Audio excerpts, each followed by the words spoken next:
Hey YouTube, welcome back to my channel. In today's video I'm going to be talking about what I wish I knew before I started losing weight, before I started cycling for weight loss, and give you guys backstory on everything that has happened throughout, some things that I realized and some things that I wish I would have done. So if you guys are interested in seeing this, go ahead and keep on watching, and right along with that, go ahead and hit that subscribe button, like this video so you can go ahead and get more. Okay, let's get into it. So I want to give you guys a backstory on me growing up. I was a pretty average kid, but as I was growing, I was taller than the females who were around me, and so I was compared more to them, being around each other so often. So I was the tall girl, but because I was tall and they were more petite, I was seen as big, basically. I did develop a chest once I got to like 8th grade, but before then I was just the big child compared to everyone else. I was not fat or anything, but I was compared. And so in doing that, I would see myself as being big. I always had this type of urge to want to get in shape as a kid. Never happened, but as a kid I developed the same type of patterns that I have now, whereas I'm constantly thinking about my weight. What really got me as a kid was me wanting to share clothes with my sister and my cousins and things like this, and it was you're too big, you're gonna stretch out our clothes, and I was just like, okay, and I'm seeing them exchange clothes and have all this fun, and I'm just sitting there like, really? Anywho, I got my notes here, and so if you see me looking down, it's because I want to stay on topic for this video, okay? So as far as gaining weight, I didn't start gaining all of the weight that I'm now losing until after I had my son. So it didn't happen soon after. I was still pretty slim after having him. I think I was like 140 pounds. But as time progressed, I don't know what happened. I just started, putting on weight until I got to like 220 was the highest that I've ever been.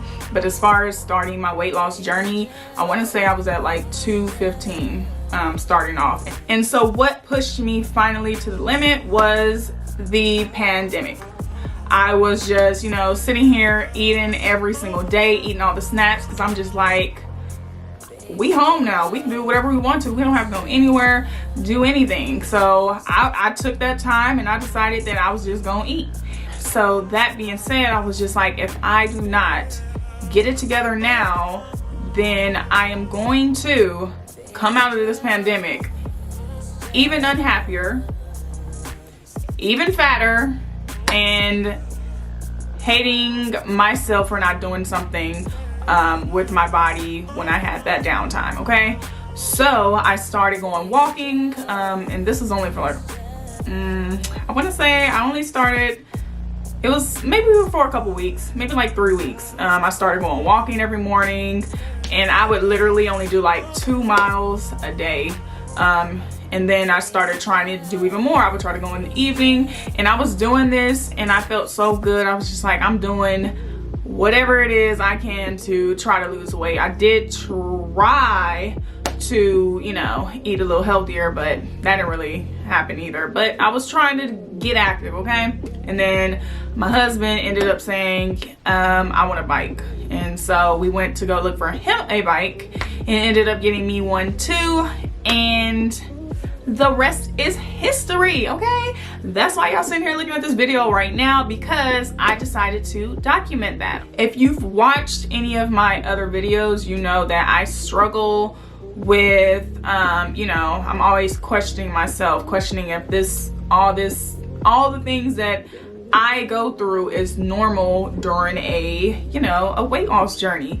So motivation was a struggle for me in the beginning.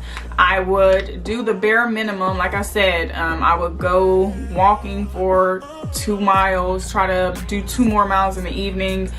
That was the bare minimal for me. I knew I could have done more, And so the struggle to be motivated to get up to, you know, do more was very hard for me. As far as once I got my bike, you know, I've seen that my body was changing a little bit faster than just, you know, walking, trying to sprint too, because I did try to sprint too, but that wasn't good.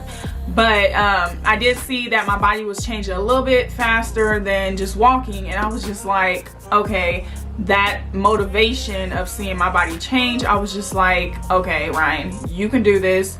You see your body changing, so why don't you keep going instead of giving up like you have done in the past, you know? And so that's what I started to hone within myself. I decided to, you know, keep going, keep pushing forward. Then I'm gonna keep pushing. I'm not gonna stop this time. I'm gonna keep going. And the motivation kicked in. You know, with that motivation, it took more discipline within myself. So to continue on to, you know, get myself going every single day, I needed to create a routine that I can stick by, to where I can hurry. This is my mindset then.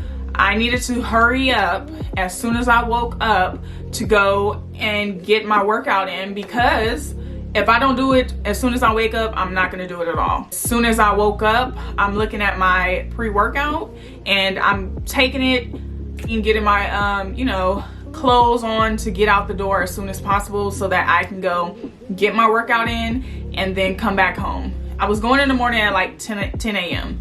and I would cycle for 2 hours at that time. I was just a beginner, and so I was cycling for 2 hours to get my 15 miles in. And yeah, if I did not do that, then the workout was not gonna get done at all. I would have put it off, procrastinated, and not done it. And so I decided to keep going, get that routine every single morning, and then I got used to it. I got used to getting my body and working it out, being active. And even on my rest days, I would literally just do a light, maybe 5-mile biking in the morning, just so that I can, you know, have some activity that day and not just, you know, sit around and be like, this is my off day, I'm gonna go ahead and rest all the way, eat whatever. You know, I wanted to create a lifestyle of change and routine to where I can stick to it and not have to go back on what I was trying to do with myself. In all of my videos, I try to be as transparent as possible and let you guys know my struggles. And past videos, I have said time and time again, food I've struggled with the most in this whole journey. I had to tell myself that I've created this unhealthy pattern of the way I'm eating my whole, you know, lifetime. 8 months is not gonna go ahead and change it overnight. And so I have to continuously tell myself this so that I can keep pushing forward and not have this gray cloud on top of me when I decide that I'm gonna eat something that's not so healthy, you know? I try to be realistic with the things that I eat every single day.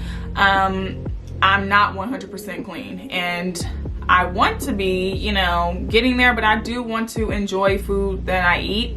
And I know that you can have healthy, yummy food, but sometimes I do want something really bad. And so I will give myself that instead of holding it off and then binging later. I incorporated more healthy whole foods in my diet, and if I do eat something unhealthy like a pint of ice cream, I eat some of it and then I give the rest to my kids and let them enjoy it, to where I'm not overeating, not overindulging in the bad foods, things like that. I know when to tell myself no, so that I can continue on this healthy lifestyle and still be able to enjoy those little things that, you know, I like to eat. With that being said, my day of eating typically looks like a salad, you know, but I try to switch it up. I'll make me pesto chicken. My husband will make, jerk chicken breast to put in my salad, and it's so good. Oh my gosh. Maybe one day I'll put it make a video of it being made. I don't know. But yeah, and then I'll eat my grapes. That's my little go-to snack. I get my wheat thins. That's another go-to for me. I love those a lot. And I'll eat pesto pasta. Those are the type of things I've gravitated more towards. I'll make, like, you know, some vegan soups and stuff like that too. That's what I typically would eat, and that's what's pretty much been my diet, besides, you know, when I do eat bad. Confidence, okay? I wish I would have known that my confidence would be more so based off of not my physical appearance, but how much growth I've made. Yeah, my confidence has came from my dedication, my consistency, and discipline. I'm looking at my notes. And discipline that I have created for myself. When I say, one, I have never been an athletic person. I never, you know, played a sport. I never have been active whatsoever. And so my confidence has came from me being able to say that I've worked 100% on getting myself healthy based on my own merit. Period. Eating as healthy as I can, working out every single day, being consistent, telling myself that I'm gonna continue on and continue to lose the weight because of those habits that I've created. And so that has gotten me my confidence, knowing that I did this and I'm gonna continue doing it and make a, you know, healthy lifestyle. I will say that, you know, seeing my body and seeing how it's changing and also helped with my confidence. I feel like the person that I used to be when I was growing up, feeling cute, putting on clothes and feeling cute and stuff. And I will say that has helped too. But my biggest thing that I wish I would have known going into this was that it's not solely based on my physical appearance. It's more so my mental has gotten into check. I know that I can keep progressing. I know that this is not the end of everything. I'm gonna, you know, even now, as much as happy as I am with what I'm looking like, I know that 5 months from now, 6 months from now, I'm gonna be looking back at this video and I'm just gonna be like, dang, who is that person? Because the person that I am now is gonna be a whole totally different person, and y'all gonna get to see that because y'all gonna sit there and hit that subscribe button so that y'all can continue to see me grow and continue to see me progress with my cycling. That is the conclusion to this video. I hope this will help and motivate you guys to start your journey too. I know that, you know, I know the struggle. I know what we all go through when we're feeling unhealthy. It's constantly weighing down on your brain of, tomorrow I'm gonna go ahead and do something to lose this weight, or I'm gonna eat healthier tomorrow, but we don't do it. So I will say, cycling is the most easiest thing that I have done for myself for losing weight. It's created a way for me to consistently do it because I'm not overexerting myself and, you know, doing a super heavy workout and then feel like the next day I can't do it again. Okay, so go ahead and try it for yourself too.